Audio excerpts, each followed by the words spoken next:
That's true.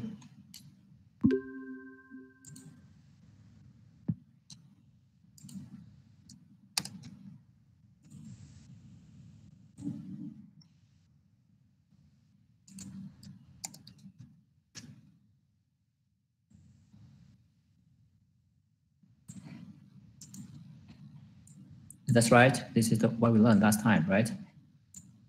No, I think we already studied two sample testing for two samples. I think we already studied two sample testing, correct?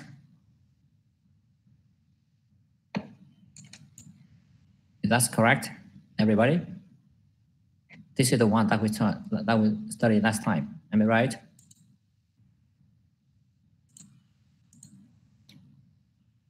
Okay. Hello.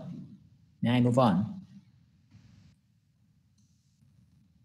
May I move on, everybody?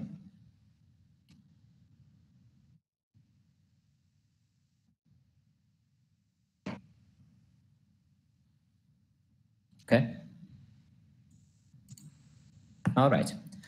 So let's consider the next example. In the previous example, we tried to perform a hypothesis testing for two samples. What if you don't know the distribution and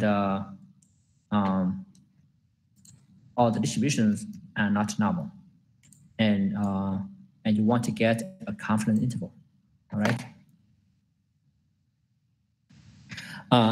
Enhanced heavy oil recovery uses steam delivered to the production zone, the annulus between rock formulation and the middle casing pipe with cement.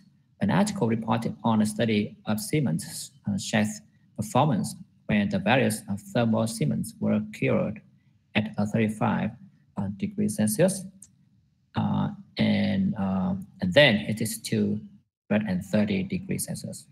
Here is summary data on Baker's handits for both a control cement and an experimental cement. So as you may see, there are two groups here, a control group and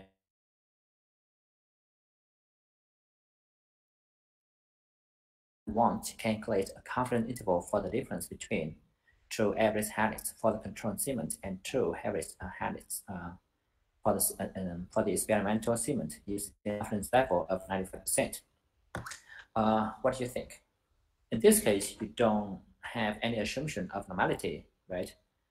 And you want to get the M1 minus M2. That is what you are looking for. And then you come up with the X bar minus Y bar, right? Plus or minus. Because you don't know the distribution, but the sample sizes are large, 50, then we can use the central limit theorem to obtain an approximate confidence interval, right? This is the alpha over 2. We use the alpha over 2 instead of the alpha because we want to get a two-sided confidence interval instead of one-sided confidence interval. And because we want to use the central limit theorem, this is not the appropriate. This is not the approximate. It is not the exact confidence interval. It is an approximate confidence interval, right? So that's why I replaced the equal sign by the approximation. Time the standard error. So this is 25. The control and the experimental cement. So it is 24.3 minus 27.0 plus or minus the z value. Okay. And if you remember, it is 95%.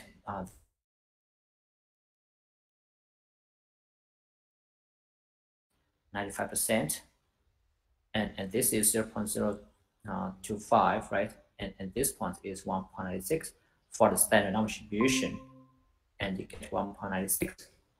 It is remaining to find the standard error. What is the standard error?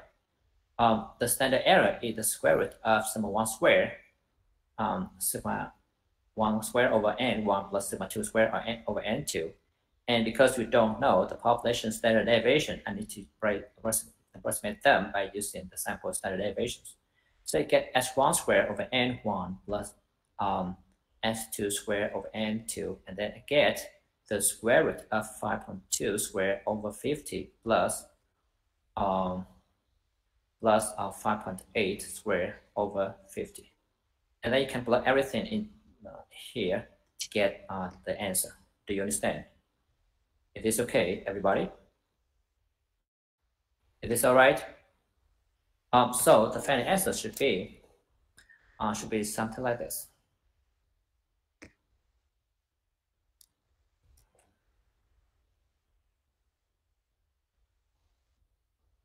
You get the standard error, which is 1.1016, and you get this one. So altogether, you get minus 2.7 plus or minus 2.1592.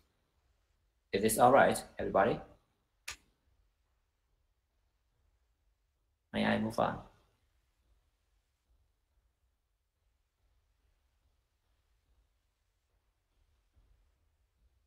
Okay, that makes sense, right?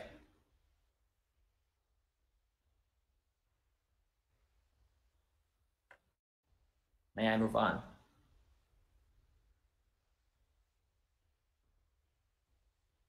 Okay, very good.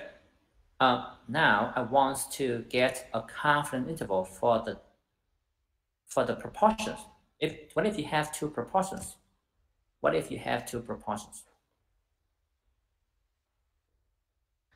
All right. Suppose that we have two proportions here.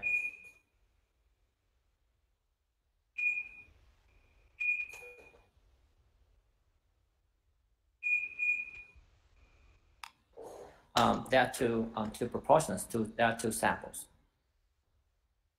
Let's give you P1, and this is P2, and then you want to get a confidence interval for the difference between the two proportions. You can approximate the population proportion by a sample proportion. So I will approximate this one by P1 hat and this one by P2 hat. Okay, and then it is very normal to approximate this one by P1 hat minus P2 hat. Okay, and then you get as we did before with one sample. Let's say you get P is close to P hat plus or minus the Z value times the standard error. And the standard for one sample is simply the square root of P times Q, P hat Q hat over N, right? That is what you get. What if you have two proportions? You get C alpha over 2 times the standard error. What is the standard error in this case? Well, the standard error square is simply the variance of the P1 hat minus P2 hat, right? And then because the two samples are independent, then I can say that this is the variance of P1 hat plus the variance of P2 hat, right? And this is the this becomes the what is that? This becomes the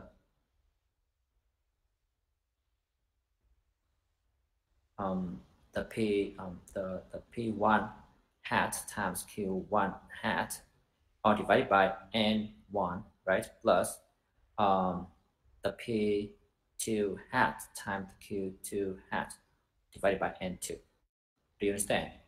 And then you can get the standard error, which is close to, well, actually equals to this without the hat. Better to say it that way. So you can come up with this one, and you can approximate P1 by P1 hat, Q1 by Q1 hat, divided by N1 plus P2 hat, Q2 hat, N2. So the standard error is simply the square root of P1 hat, Q2 hat, Q1 hat, divided by N1 plus P2 hat, Q2 hat of N2. Okay, and then you can play it back into the expression to get a confidence interval for the difference between the two proportions. So this is what I can get for this is what I can get, in fact. In summary, this is what I get. Okay, this is a confidence interval for the difference between the two proportions. The difference between the two sample proportions plus or minus the z value times the standard error, which is the square root of p1 q1 hat over n1 plus q2 p2 q2 over n2. Okay, and then you can come up with the following result, the following example.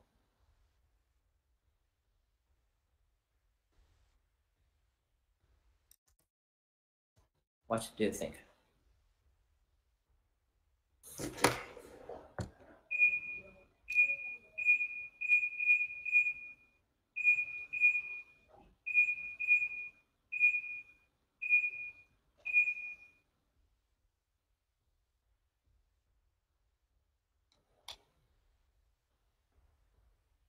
Okay. Consider the process of manufacturing crankshaft bearings. Suppose that a modification is made in the surface finishing process and that subsequently a second random sample of 85 bearings is obtained. The number of defective bearings in this second sample is 8. Suppose that we have the following values.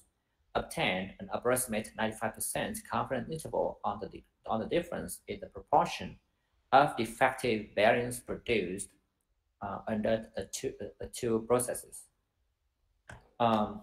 So again, we can see that P1 minus P2 equals P1 hat minus P2 hat plus or minus z value times the standard error, which is P1 Q1 over N1 plus P2 Q2 over N2. P1 hat is 10 over 85, right? Minus P2, 8 over 85, plus or minus the z value. And again, if it is 95% and you want to get a two-sided confidence interval, it should be 1.96, right? With a standard normal distribution.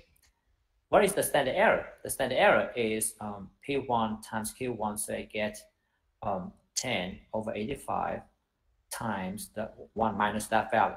So it should be 75 over 85, all divided by the sample size. So you get 85, then plus this value should be 8 over 85 times 70, let me see, 77 over 85, all divided by 85.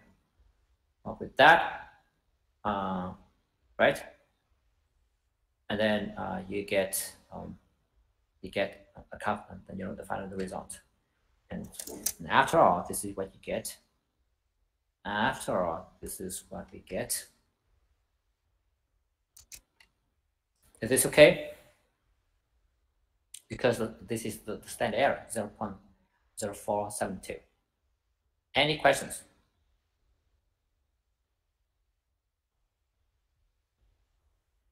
Is it clear?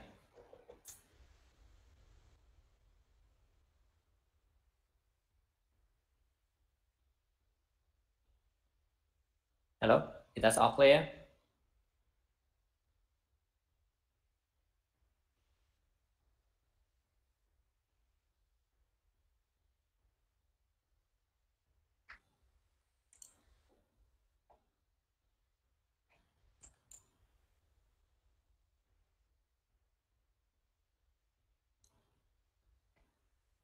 Okay.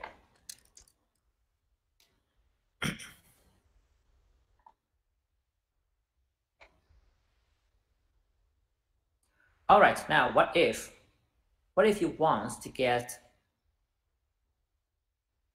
to perform a hypothesis testing? How about that?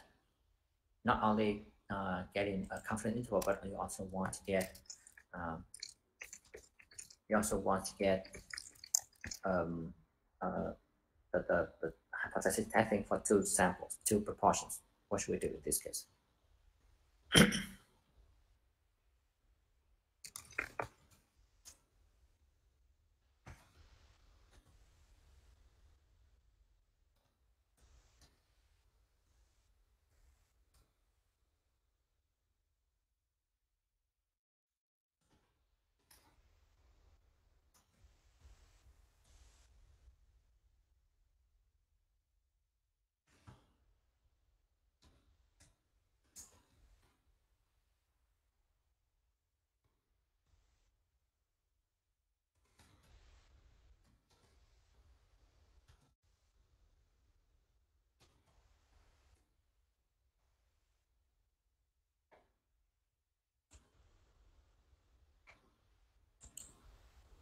Okay, now suppose that we want to test the hypothesis at 0 that that P1 and P2 are the same.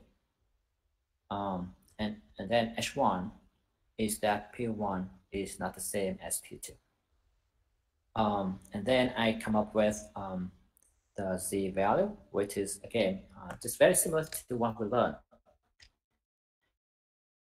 It's just X bar minus Y bar, correct? Divided by the standard error minus D0. So I will come up with, in this case, the right-hand side D0 is simply 0. So I get P1 hat minus P2 hat minus 0 divided by the standard error. What is the standard error? The standard error square is simply P1 Q1 over N1 plus P2 Q2 over N2. If we assume that the hypothesis is true, then the common value P1 and P2 is P, right? They are the same, so it should be P.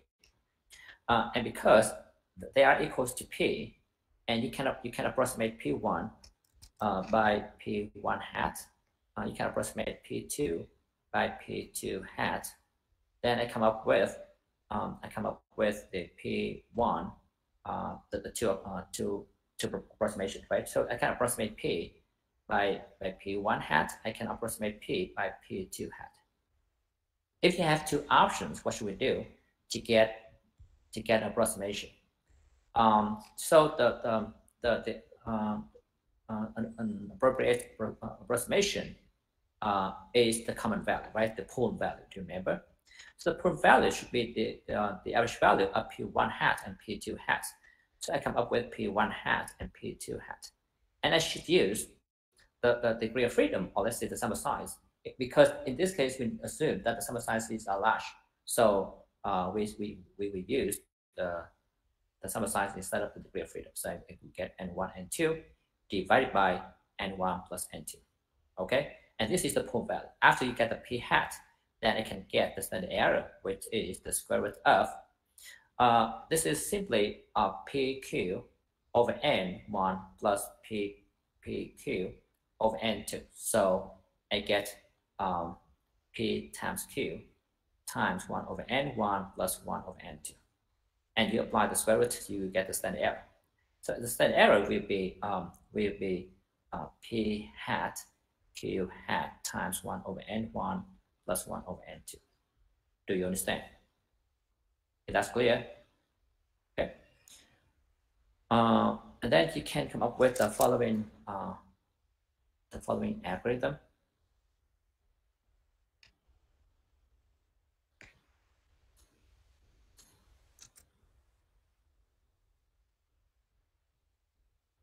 Okay, this is the one that you get.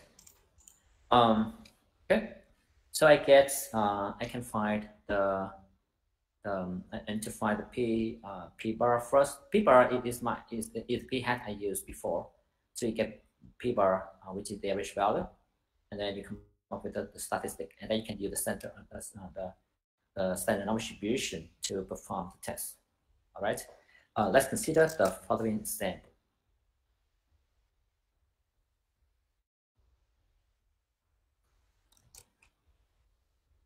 Okay, extract of St. John's wort is widely used to treat depression. In 2001, an article of an issue of the Journal of the American Medical Association compared the efficacy of a standard extract of the St. John's wort with a placebo in 200 outpatients diagnosed with major depression. Patients were randomly assigned to two groups. One group received the St. John's wort, and the others received the placebo. After 8 weeks, 19 of the placebo-treated patients showed improvement, and 27 of those treated with the St. John's wort improved. Is there any reason to believe that St. John's wort is positively effective in treating major depression? What do you think? Can you think about that for a minute?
you get that?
Get that? Well, in this case, you need to determine the H1. What do you expect? Suppose that P1 is the proportion of patients in the placebo group showing improvement, and P2 is the proportion, the sample proportion of the second sample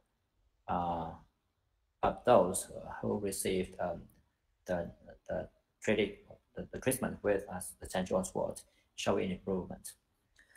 So H1 is that P1 is less than P2. That is what you expect, right? That is what you expect. And H0 is that P1, let me say P equals P2, for example. And then I can get the Z value. What is that? The Z value is P1 hat minus P2 hat over minus 0, of course, over the standard error. And in this case, P1 hat is 19 over 0, is over 100, so you get 0.19. P2 hat is 27 divided by 100, and it is 0.27. Okay. And then you can also find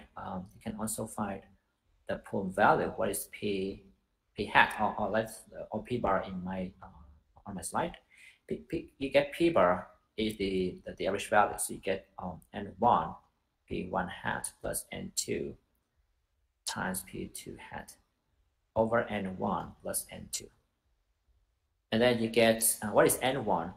N1 is 100, so you get 19 plus 27 divided by 100, right? So actually, P bar, if P1 hat is the proportion of patients in the placebo group showing improvement, P2 hat is the sample proportion of patients in the treatment group showing improvement. Then P bar is the proportion of patients in two groups, not the first, not the one, not only the one, but the two groups showing improvement. And that is the number of patients showing improvement. 19 plus 27 divided by the total number of patients, which is 200. Then I get 0.23. Okay. Then I can find the standard error, which is the square root of 0.23 times 0.77 times 1 over 100 plus 1 over 100. Then you can find the standard error, right? And what is the standard error actually? The standard error you can get in this case, let's see. The standard error you can get is 0.0595. 0.0595. Okay, so you get the standard error. You can also find the P1 hat, the P2 hat. So altogether, you get the value of Z. That value of Z is minus 1.34. Is it okay? And then you get this. It is the left tail, I think. So I look at the left tail. This is the acceptance region, and this is going to be the rejection region. This area is 5%, and you want to determine that point. Tell me, what is that number? It is minus 1.64, and the value Z belongs to the acceptance region. So we fail to reject the null hypothesis. It is clear. Is this all clear?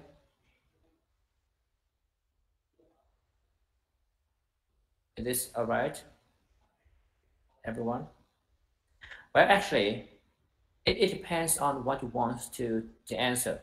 If I ask you to check whether the St. John's wort is effective or not, then the null hypothesis, the alternative hypothesis in that case is P1 is not the same as P2. But my question is if it is positively effective, then it should be something like this. P1 is less than P2.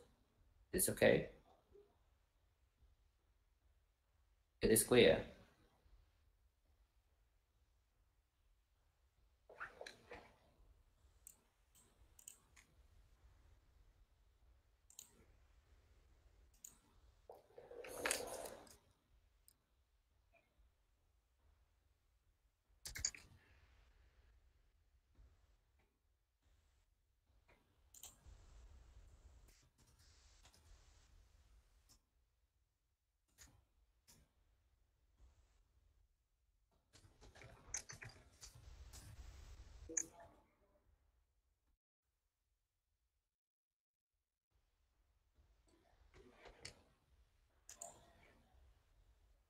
Okay. Okay, so I think we just finished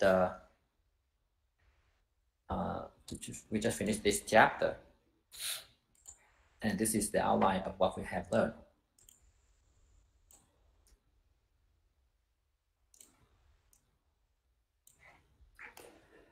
All right, and again, we have two samples here, and there are two cases. In the first case, the two samples are dependent. Okay, and then we consider two subcases. The differences follow normal distribution. If they don't follow normal distribution, then we need an extra assumption that n is large. Okay, and in those cases, you can consider only one case for each. So we only consider the case when the subquantity is unknown, and you use the SD. For the second case, we only consider the case of arbitrary distributions. We don't consider the special case to get the proportion. So this is what you get. Okay. For the two independent samples, we consider two subcases. The observations following follow normal distributions. Okay, and and we consider the cases whether they are node or a node, they are the same or different. Okay, and if the distributions are not normal, then and they are still independent, so samples are still independent, then we need initial assumptions that the subsizes are large, and we can also get the confidence interval as well as perform the hypothesis testing. Okay. Okay. I'm going to use the yellow highlight to indicate that we use the normal distributions, the standard normal distributions to get the result. So this is the case. Okay. And this. All right, and this one. For the other case, for the other cases, you need to use the T distribution. Okay, we use T distribution for this. We use the T distribution for this. Is this clear?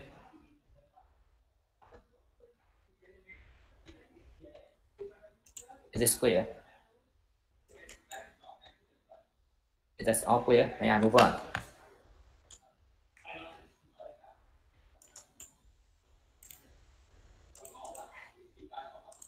Okay.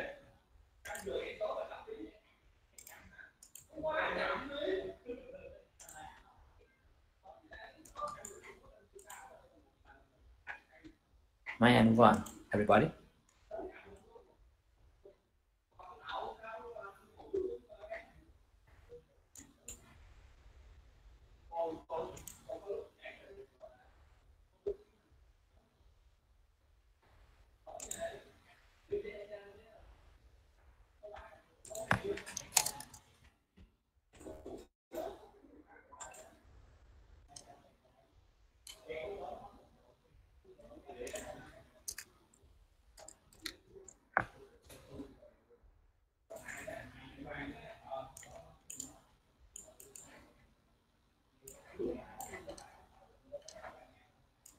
Okay, let's move on to the next case, the next chapter of ANOVA.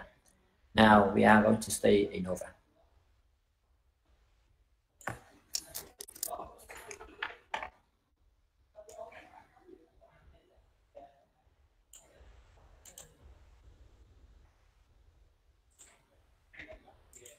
Oh, by the way, we are going to study until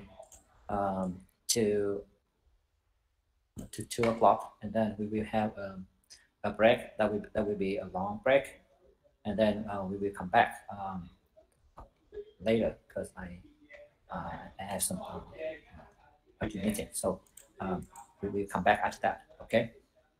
So at least 30 minutes. So yeah. Okay.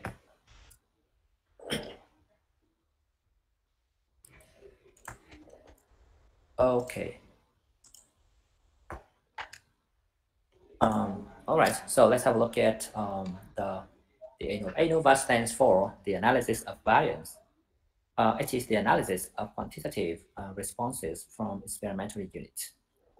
And you may see that you can use ANOVAs to learn the effects of several different brands of gasoline on automobile engine operating efficiency.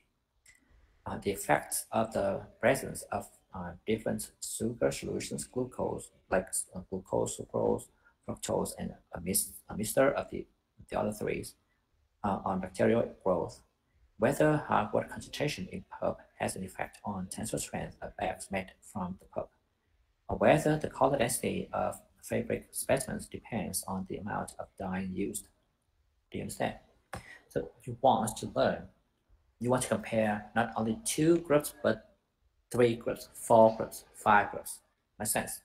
If you want to compare more than 2 groups, then we want to use ANOVA. If you have only 2 groups, then we want to use t-test and z-test instead. Do you understand? Is that clear? It is okay? It is okay. Make sense? Does that make sense? Let's consider the following example.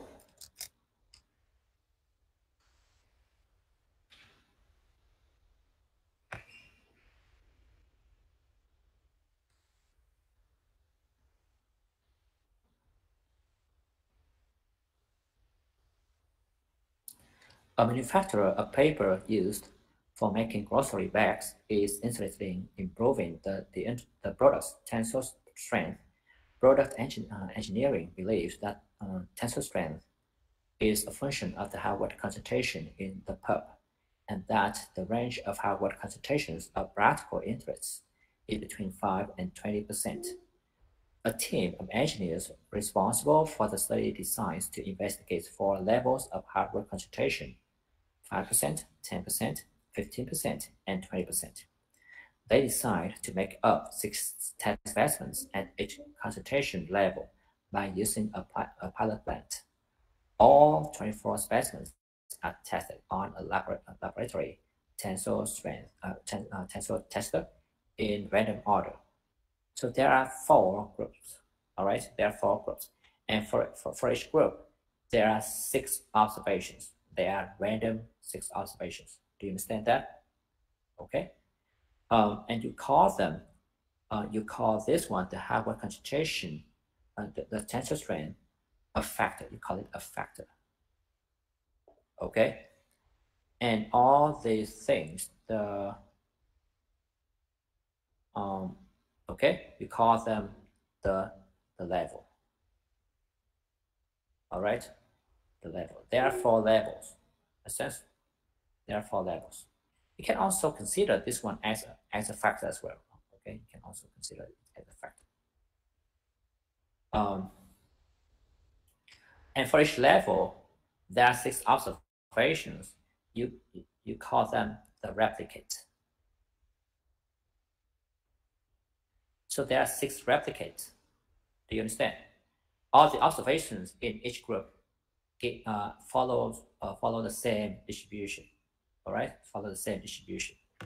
And in order to apply ANOVA, you need them to follow the same normal distribution. You want them to follow the same normal distribution. Okay. Otherwise, you cannot use the ANOVA. Is that clear? Okay. Let's consider the following. I'm going to give you a brief introduction to the concept of ANOVA.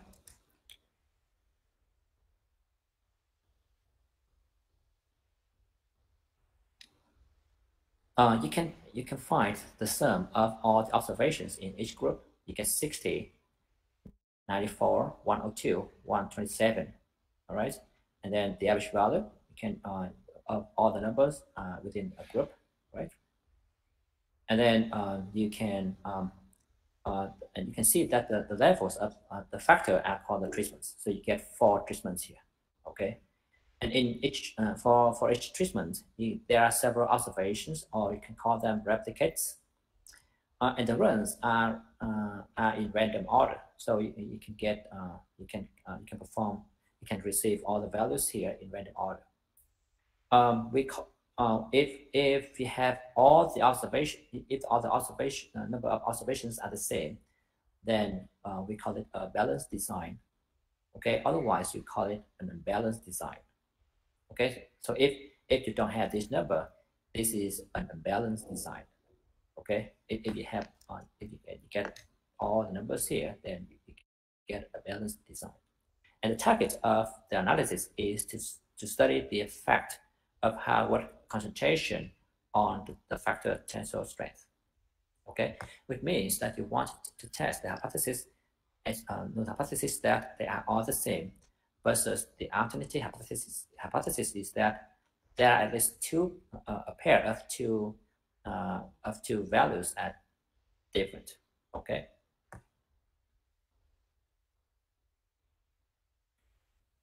And before moving on, I want to give you some further definition. Notation actually.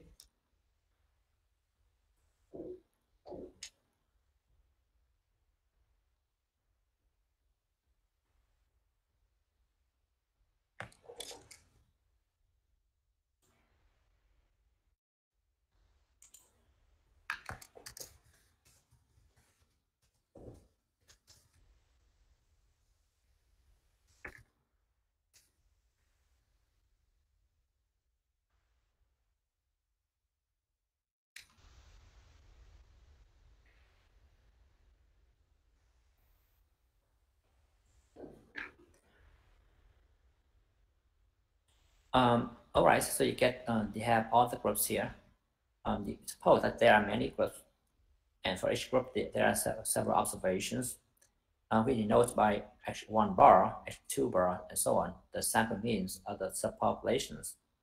Subpopulations mean subgroups, and H bar is the grand mean. The grand mean is the mean of all the observations. Okay, not just for each group, but for all the groups. And X is the sum instead of the sum, the average value. So actually the sum, and this one is the sum. Okay, this X is the sum, and this X is the sum of everything. Okay, then you get the sum here and the average values. Okay.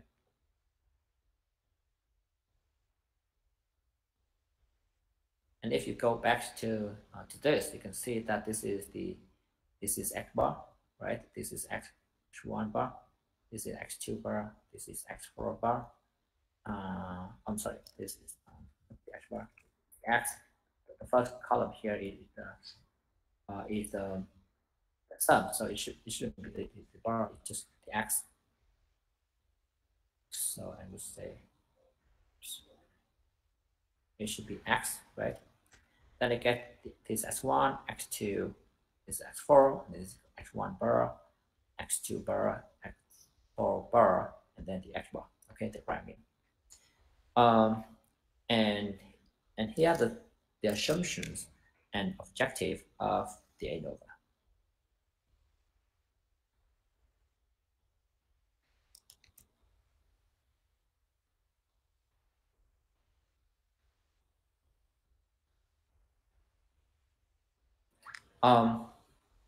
So we get the suppose that there are population and treatment distributions, and they are all normal with the same variance. They should have the same variance, population variance. So I would say that we have several, we have many observations Xij. They follow normal distributions, maybe with different means, but with the same variance. Sigma square should be the same. And the mean is mu I. And then the observation Xij is this one. Well, if you don't get any error, then it is mu I, right? So you should get let's say mu one, right? Because they act replicates. You try to repeat this experiment many times, and if you get no error, then they are all the same.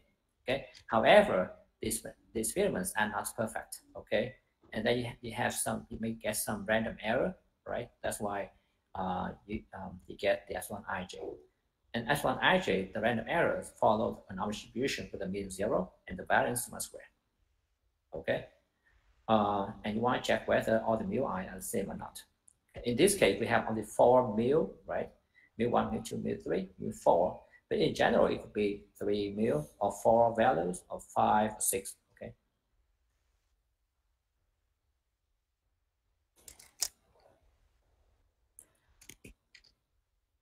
Here is the main idea of ANOVA. We want, this is what you want. This is what you get, right? This is what you get. This is what you get, all the observations, and you want to know whether they are the same or different. So suppose that this is the first group. Okay, this is the first group.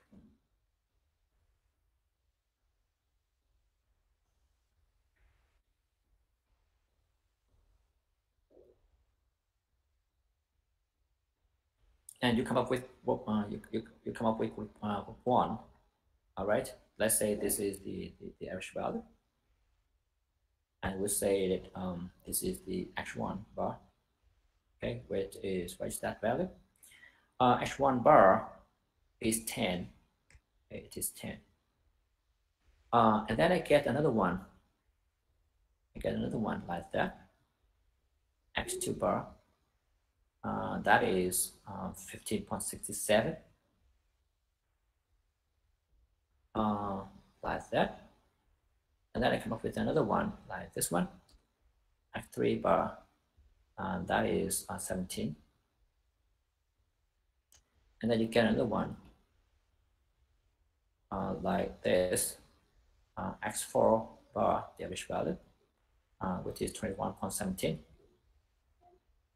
Okay, like that. And you want to know, and you want to compare all the mean values. You want to compare mu1, mu2, mu3, mu4. Okay. And suppose that the grand mean is 15.99. So the grand mean is right here.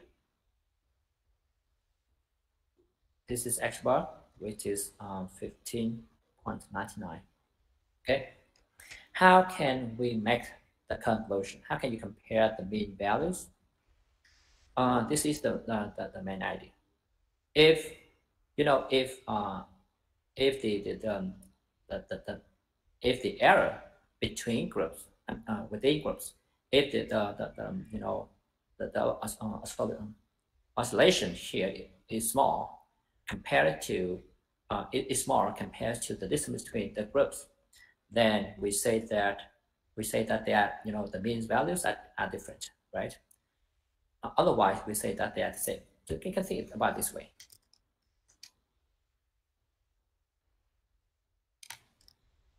Suppose that you get that one like this. So that they are the same. That could be the same, right? That could be the same. You have two groups here. But if you get something like this, then these two groups are different. Do you understand? These two groups are the same, and these two groups are different, even though you have the same mean values. Is that clear? Is this okay?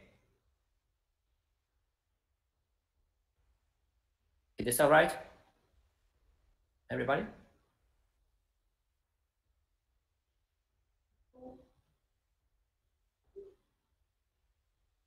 Is this clear? May I move on?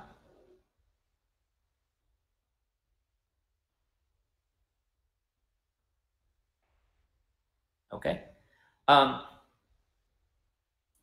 Okay, so you want to find the variation. Okay, you want to find the variations within the groups. If the variations of the groups within the groups are small like this, then the groups are different. The mean values are different. If the variations are big, right, then they are close. They could be the same, right? They are close to each other and they could be the same. Now go back to this. How can you measure the variation? There are several things that you need to know. First of all, I can find the treatment sum of squares. For the treatment sum of square, I have a look at and the other sum of square. I have a look at the variation within groups.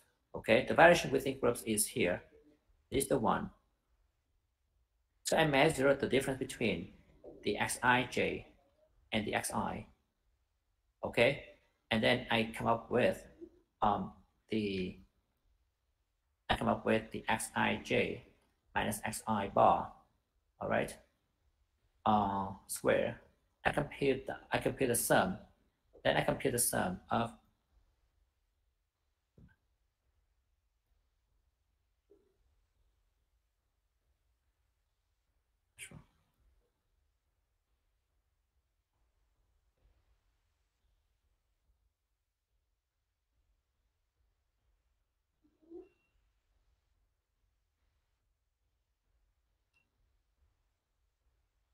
so I get this is the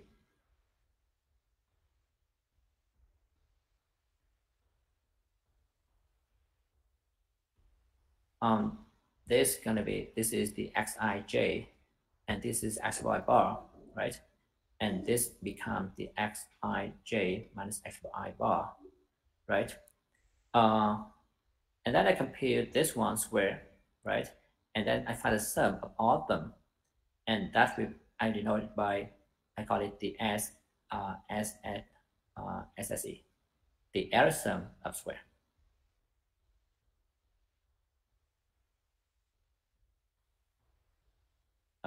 the error sum of square.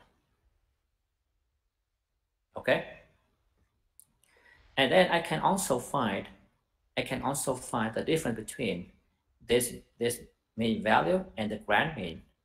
So I come up with that one.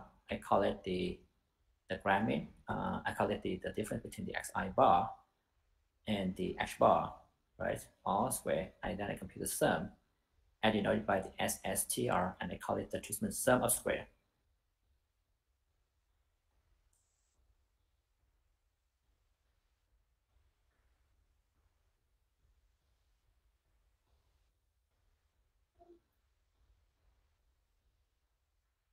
Okay, and the difference between this one and the grand mean is called is the xij minus h bar square sum. You denote it by the SST, and you call it the total sum of squares. Okay, and then you come up with the following definition. All right. Okay. Okay. Let's have a break. Then after that, I will continue with this. All right. And this is gonna be a long break. Okay, at least 30 minutes, and I will come back to that after the break. All right. Thank you.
mẹ tưởng mày thích nó. Thế mày không thích nó, tại sao mày cho nó ngủ một đêm ở nhà mày trước khi mày đi Nhật hả?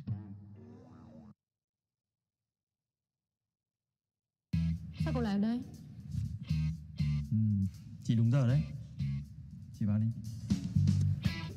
Cậu vẫn đang ở căn hộ của mình mà. Tại sao lại thuê lại căn hộ này? Mà một mình cậu dùng tận 2 sim á? Một người dùng 2 số cũng là chuyện bình thường mà.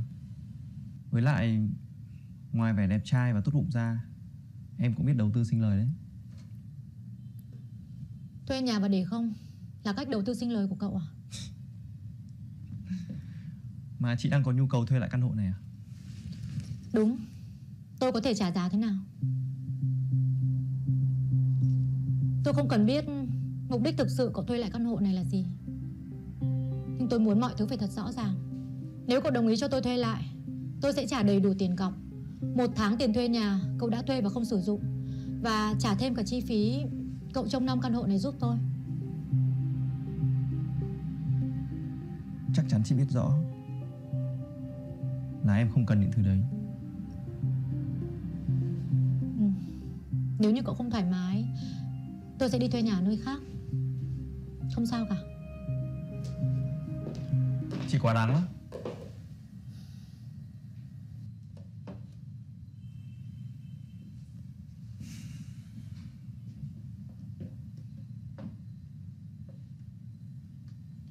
Có điều này em muốn hỏi chị. Tại sao chị làm vậy? Tôi đã làm gì? Dùng một người đàn ông để xen vào chuyện của chúng ta. Có phải hôm trước em gọi điện, chị nhờ anh ta nghe máy à? Chị có gì muốn nói với em không?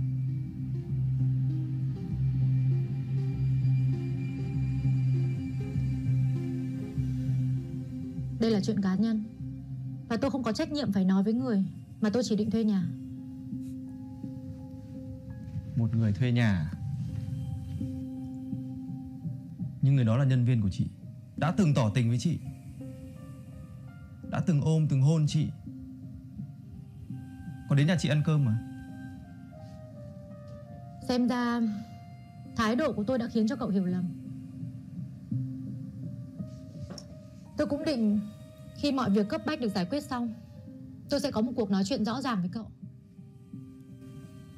Nhưng sẵn tiện đây, tôi sẽ nói luôn, tôi không thích cậu, và cũng không có ý định phát triển tình cảm với cậu. Mối quan hệ của tôi và cậu chỉ dừng lại ở sếp và nhân viên. Còn người đàn ông mà cậu đã gặp hôm trước, đó chính là một người đàn anh đã học đại học cùng tôi. 10 năm trước, tôi và anh ấy đã từng có lời hứa đi du học cùng nhau, nhưng tôi đã thất hứa ở lại Việt Nam và vào Hoàng Kim làm việc. Gần đây thì tôi có tình cờ gặp lại anh ấy ở Nhật. Như tôi đã từng nói với cậu, đó chính là mẫu đàn ông mà tôi thích.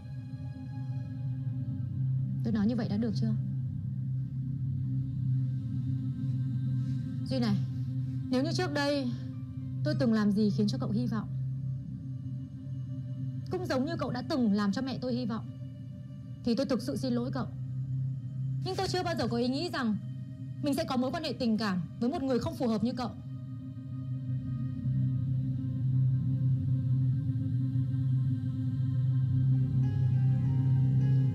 Chị đang nói dối.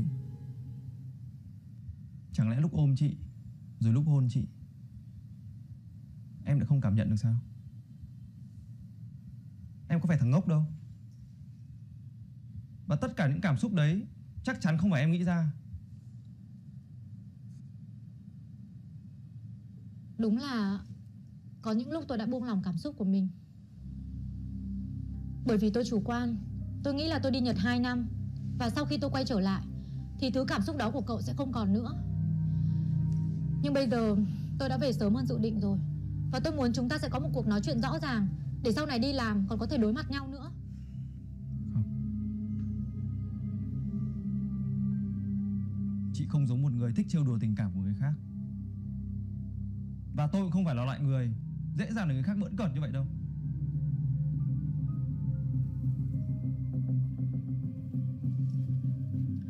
Vậy theo cậu tôi phải làm gì? Tôi cũng đã xin lỗi cậu rồi mà. Còn chuyện tình cảm phải đến từ hai phía. Cậu cũng đừng khiến cho chúng ta khó xử thêm nữa. Tôi sẽ đi thuê nhà ở nơi khác. Tạm biệt.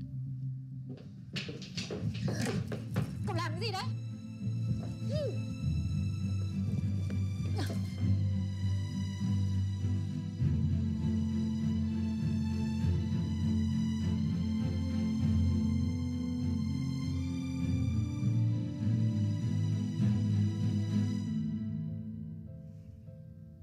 Được rồi, chị thành công rồi đấy.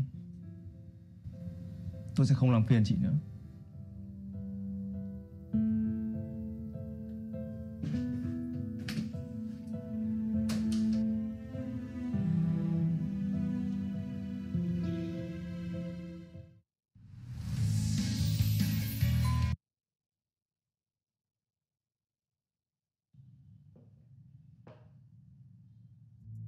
Đẹp đôi nhỉ?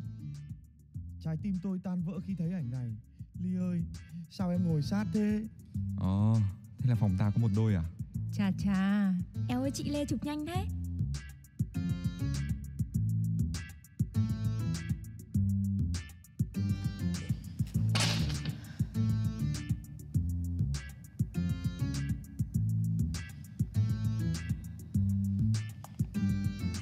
Bả ai cũng chở.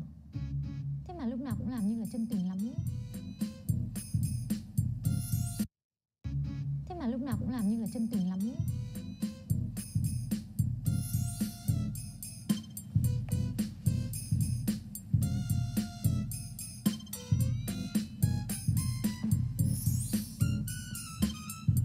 Mình bị sao thế nhỉ? Sao tự nhiên mình lại cảm thấy khó chịu? Trời ơi, đẹp mặt. Đẹp mặt quá cơ. Mặt quá chứ còn cái gì à? Anh nói chú nghe nhá, chú nhìn anh thế thôi, chứ thực ra anh nhục như con trùng trùng ấy. Rồi. Ở đâu? Thật với chú nhá, xung quanh anh toàn những người tài giỏi mà riêng anh đến con chim anh không bảo vệ nổi. Anh quá hèn kém luôn. Anh khổ lắm. Điên rồi. Con ơi, mày điên rồi. Gọi ai điên? Hả? Gọi ai điên? Hả? Hả? Mày điên à? Tỉnh lại, mẹ đây. Kệ mày. Gọi ai điên? Giọng điệu đanh thép đấy. À, tôi quên mất. Con gái bà bán bún riêu leo lên được vị trí này thì đâu phải hạng xoàng nhỉ?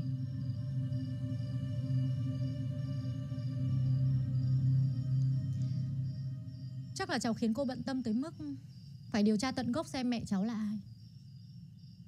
Nếu cô không bằng lòng với cháu thì cô cứ nói thẳng, nhưng cô đừng động đến mẹ của cháu.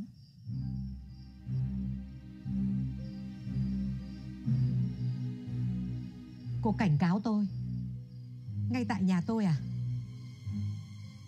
À, tôi quên mất. Bây giờ cô Trang đang được đích thân chủ tịch chống lưng cơ mà, thì còn biết sợ ai nữa.